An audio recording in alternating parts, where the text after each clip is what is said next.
nos interesa siempre que ustedes intenten, como nosotros, entender aquello que creemos saber. Y nuestra primera entrevista trata sobre la economía y con alguien a quien muchos denominan el rockstar de la economía, Leonardo Buniac, una persona muy respetada cuyas opiniones son valoradas en extremo. Leonardo, buenos días, bienvenido.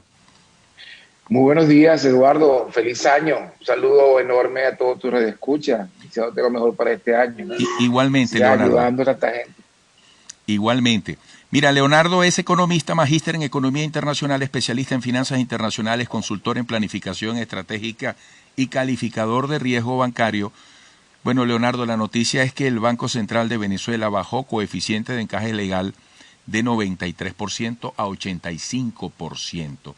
Por supuesto, lo primero es preguntarte, pero antes voy a hacer un repaso histórico, si esto es una buena noticia. El 29 de enero de 2019, el Banco Central llevó a cabo la modificación del encaje legal. Para entonces, el ordinario se elevó de 31 a 57% y el marginal quedó en 100%. El 30 de marzo de 2020, el Banco Central de Venezuela estableció un encaje legal que pasaba de 100% a 93% para las captaciones semanales en bolívares y un encaje de 31% para las captaciones en moneda extranjera. Y el 19 de enero de 2021 recientemente fija que el encaje legal bancario para las captaciones en bolívares pase de 93 a 85, como acabo de decirlo, mientras que para las captaciones en monedas extranjeras el encaje se mantendrá en 31%. Esto es una buena noticia. ¿Cuál es el efecto esperable en primera instancia? Bueno, Eduardo, mucho gusto. Mira, lo primero es definir qué es el encaje legal para que todos los radioescuchas nos entiendan bien. El encaje legal es un instrumento de política monetaria mediante el cual el Banco Central de Venezuela filtra un porcentaje de los depósitos del público que quedan encajados en el Banco Central con el objetivo básicamente de poder tener que la banca disponga de la liquidez suficiente, de las disponibilidades para financiar la demanda de retiro de los depositantes en una coyuntura difícil, en una coyuntura de iliquidez bancaria. En otras palabras, en América Latina promedio, es una tasa que más o menos históricamente y en la actualidad ha rondado los niveles cercanos entre el 8 y el 12%, con la coyuntura actual de COVID-19 y los impactos en la economía, se han bajado los encajes de manera muy importante en países inclusive como por ejemplo República Dominicana, que lo tienen niveles de 4%, hay países que lo tienen niveles de 5, de 8, de 10, de 12. Brasil lo tenía en 31, lo bajó a niveles de 18% el año pasado. Y esto básicamente con el objetivo de que la banca disponga de recursos financieros con que financiar la actividad productiva a través del crédito bancario, financiar la actividad de inversión que promueve el crecimiento y, por supuesto, el empleo en la economía. Eso es una medida anticíclica que tiene como objetivo básicamente crear condiciones financieras para que el crédito bancario se recupere y, por supuesto, financie la actividad productiva generadora de empleo y de crecimiento económico. ¿Qué pasó en Venezuela en el 2019 con esto que tú acabas de contar históricamente? Que el crédito bancario literalmente en Venezuela se extinguió. Venezuela, por ejemplo, en el 2017 tenía una cartera de crédito, vamos a verlo en dólares, porque Bolívar es imposible por la hiperinflación, era equivalente más o menos a unos 12.000 millones de dólares, año 2017. En el año 90 eran 45.000 millones, para que tengan idea. Pero bueno, lo cierto es que al cierre de diciembre de 2020, la cartera de crédito de la banca venezolana consolidada, y hablo banca pública y banca privada, no llega a 280 millones de dólares. Para que tengas idea, tú me dirás, ¿es mucho, es poco? Bueno, esa es la cartera de crédito de una agencia bancaria en la ciudad de Barranquilla. Eso es la cartera de crédito de una agencia bancaria en la ciudad de Medellín. ¿Ok? Es la cartera de crédito de una entidad bancaria en la ciudad de Manzanillo, en República Dominicana, ni siquiera en Santo Domingo, que es mucho más grande. Entonces estamos hablando de que es una cartera de crédito que literalmente se extinguió, es la cartera de crédito más pequeña de América Latina, la segunda más pequeña es Nicaragua, con una cartera de 3.000 millones de dólares, que es casi 25 veces más grande que la banca venezolana, y por lo tanto países como Colombia, países como Chile, tienen carteras de crédito que son 600 veces, 500 veces más grandes que la banca venezolana. Ese proceso de raquitismo financiero fue como consecuencia de la imposición de un encaje legal que lamentablemente lo que hizo fue represar en el Banco Central el 100% de los depósitos bancarios, impidiendo a la banca disponer de recursos para poder financiar la intermediación crediticia, el crédito bancario, razón por la cual, tú sabes, desapareció la tarjeta de crédito. Nadie en Venezuela hoy tiene crédito al consumo. El crédito al consumo, la tarjeta de crédito representaba el 20% de la cartera de crédito, hoy representa un poco menos del 3% de la cartera de crédito. Así que entonces nadie en este país tiene en este momento tarjeta de crédito que utilizar. Los límites son absolutamente insignificantes o ridículos, disculpa la mala palabra, pero lo cierto es que hoy el crédito bancario literalmente en Venezuela ha desaparecido. Resulta entonces que el año pasado, acaba de comentar, se redujo entonces en la tasa de encaje legal del 100% a niveles de 93%, pero no para dinamizar la actividad económica, sino porque la banca acumulaba un importante déficit de encaje de casi 31 billones de bolívares, lo cual le permitió a la banca aliviar ese déficit de encaje, sobre el cual pagaba unos montos extraordinarios de multas, y resulta entonces que el crédito bancario no se dinamizó.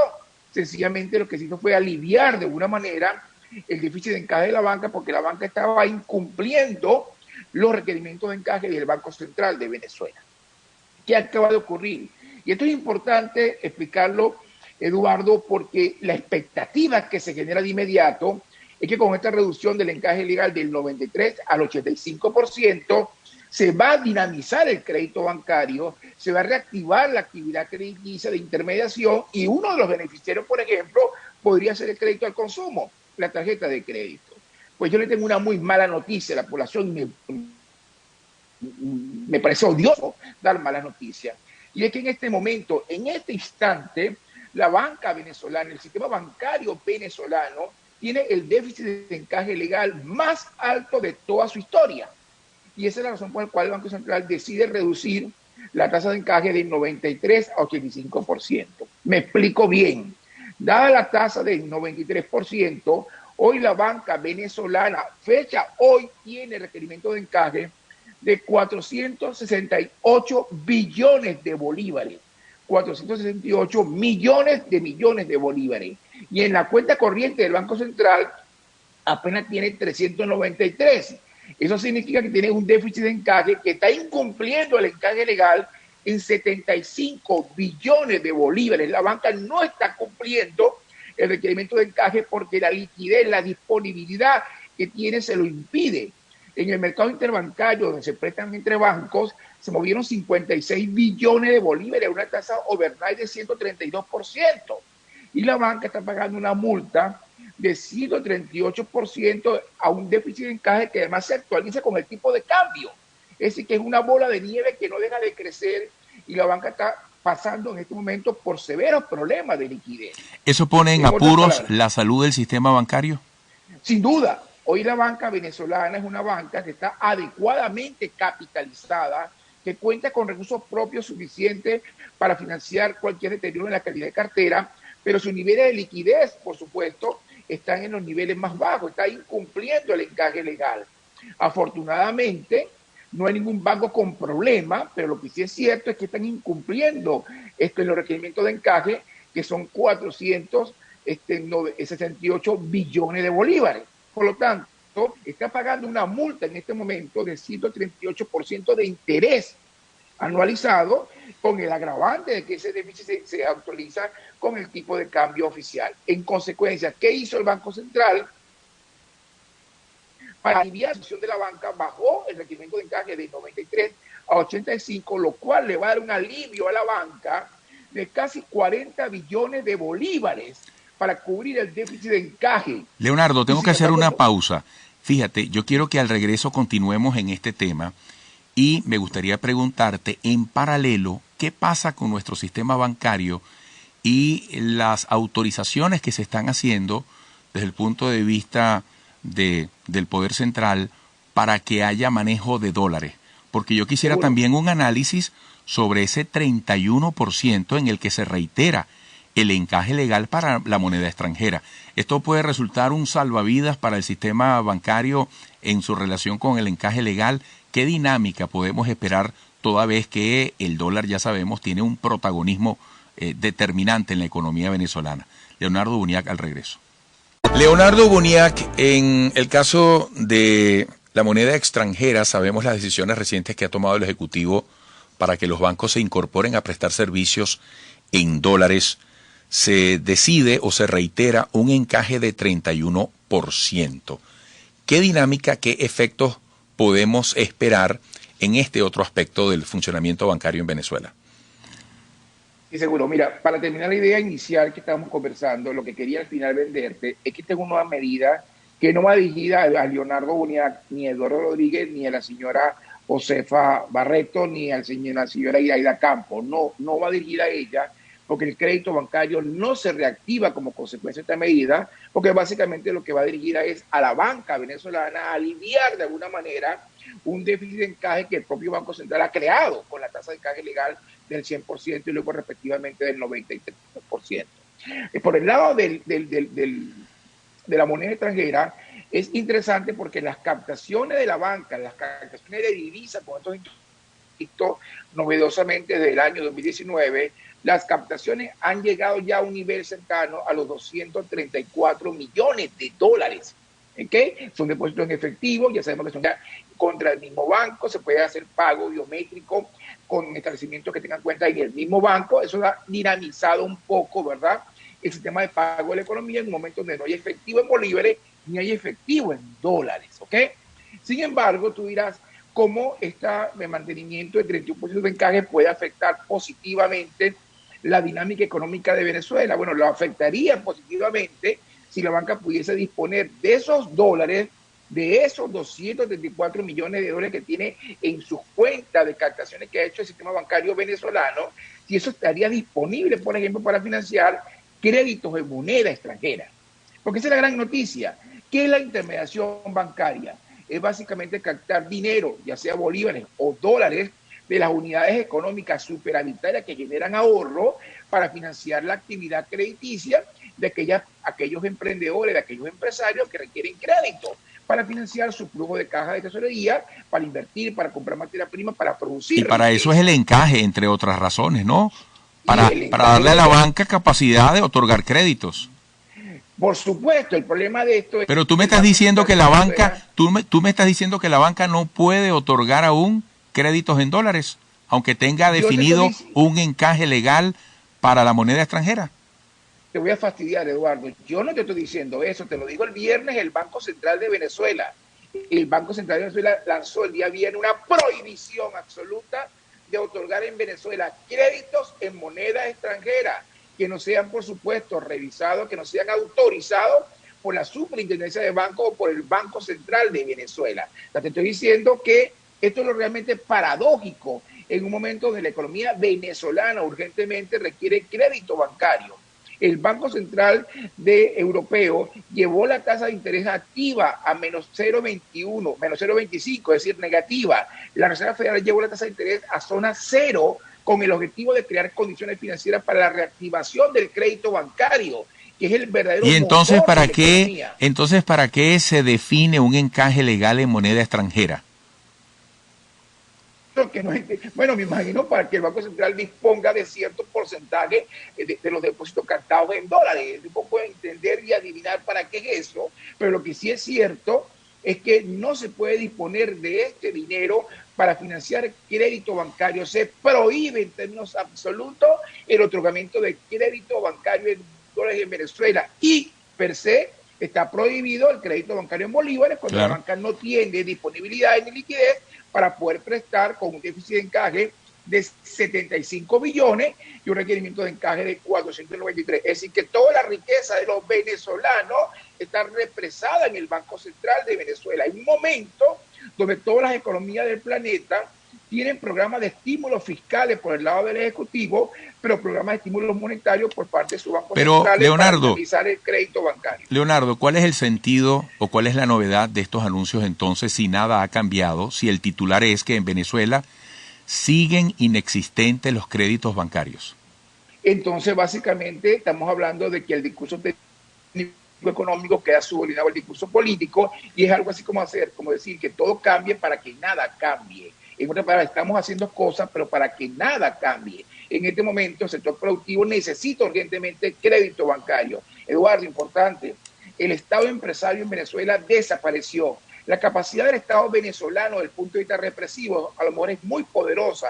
Tenemos un Estado extremadamente poderoso en términos de su capacidad represiva, pero un Estado que está disminuido en su capacidad de incidencia en la actividad económica, no tiene dinero, está básicamente en ruina, lo ha dicho el propio presidente. Las finanzas están en ruina, por lo tanto el sector privado de la economía ha pasado a reemplazar, lo cual es una buena noticia, totalmente al sector público en todas y cada una de las actividades, incluso en los servicios básicos del sector privado está resolviendo temas de agua potable, temas de electricidad, temas de transporte colectivo, etcétera. Si el sector privado no cuenta con créditos bancarios, ¿de qué manera está apalancando la economía cuando el Estado empresario desapareció?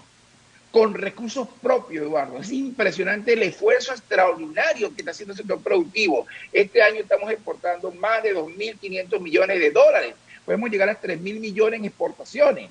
Es increíble. Los anaqueles están llenos de productos gracias a la importación, que lamentablemente es muy lamentable porque obviamente se hace expensa de la producción nacional. Círculo vicioso, ¿no? Es un círculo vicioso, una economía de bodegones, una economía de Nutella, etcétera, donde lamentablemente el sector privado de la economía productor de bienes y servicios está absolutamente aniquilado desde el punto de vista de su capacidad para producir riqueza. Sin embargo, el esfuerzo es extraordinario. Estamos viendo un sector privado de la economía que está reemplazando rápidamente al sector público. ¿El crédito bancario para qué es? Básicamente para eso, para financiar la actividad productiva. Pero lo más importante, Eduardo, la demanda agregada interna. Y el principal componente de la demanda agregada interna, que es la absorción de bienes y servicios en la economía, es el consumo privado. Es urgente que se reactive el crédito al consumo. Es urgente que regrese la tarjeta de crédito para que se dinamice la actividad económica y el sector productivo. ¿Qué habría que hacer? ¿Qué habría que hacer para ayudar a que eso pase? Hacer lo que todos los bancos centrales de América Latina hicieron. ¿Y por qué esta lógica del gobierno? ¿Qué crees tú que hay detrás de esa lógica, entre comillas, del gobierno? Básicamente el temor por la falta de credibilidad de que todos los bolívares del crédito bancario se van a ir a presionar. Claro. Volvemos a ese punto de siempre. Volvemos al punto del círculo vicioso del perro que se muerde la cola. Entonces, básicamente, en un ambiente de incertidumbre, de poca credibilidad del bolívar como moneda, cualquier bolívar, los pagos a proveedores de PDVSA en el mes de diciembre se fueron todos al mercado cambiario, básicamente porque dólar comprado, bolívar salvado. ¿Y qué pasaría si se le permite a la banca dar créditos en dólares a ese sector privado que quiere reactivar su industria, por ejemplo? Sin duda, como son créditos en dólares, están indexados indudablemente porque están en dólares, no van a generar inflación. Van a generar indudablemente mayor dinámica en la actividad económica. Entonces, lo que está ocurriendo es un problema de carácter ideológico. Es una suerte de quincalla ideológica, con todo el respeto, porque la palabra no es muy elegante, pero es una quincalla ideológica que impide que de alguna manera reconocer que la economía venezolana ya está 100% dolarizada desde el punto de vista de la demanda. Desde el punto de vista transaccional ya supera el 84% a nivel nacional. Entonces, es un tema básicamente ideológico que impide tomar las medidas. Que cuidado, cuando hablamos que levantemos las sanciones, una de las sanciones que hay que levantar es disminuir el encaje legal. Y eso obviamente ayudaría mucho a todos en Venezuela. Leonardo, siempre es corto el tiempo en nuestras conversaciones. Te agradezco muchísimo. Pronto volveremos a conversar. Eduardo. Un gran abrazo. Es un honor. Encantado. Recuérdate, Eduardo, que no es lo mismo hacer televisión y radio que hacer televisión y radio al mismo tiempo. Muchísimas gracias por la cuña, Leonardo Buniac, economista, magíster en Economía Internacional, especialista en finanzas internacionales, consultor en planificación estratégica y calificador de riesgo bancario. Bueno, se le entiende lo que dice, definitivamente. Regresaremos.